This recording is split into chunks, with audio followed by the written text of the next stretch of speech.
16ই September বাইতুল মুকাররম অর্থাৎ জাতীয় বাংলাদেশ ইসলামিক ফাউন্ডেশন থেকে ঈদে মিলাদুন্নবী উপলক্ষে তারা ঘোষণা করেছেন যে 16ই সেপ্টেম্বর পবিত্র মিলাদুন্নবী। কিন্তু আমি বলবো যে আমরা এখন আছে বাইতুল মুকাররমে, যে 16ই সেপ্টেম্বর মিলাদুন্নবী মানে আমরা মূলত ঈদে মিলাদুন্নবী শব্দটা ব্যবহার করি।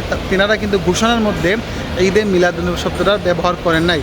তারা শুধু ঘোষণার মধ্যে নোটিশের মধ্যে লিখেছেন পবিত্র মিলাদুন্নবী। তো আমি মনে করি এই বিষয়টা আপত্তিকর।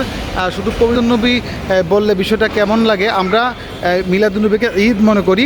পবিত্র ঈদে মিলাদুন্নবী সাল্লাল্লাহু আলাইহি ওয়াসাল্লাম 16ই সেপ্টেম্বর।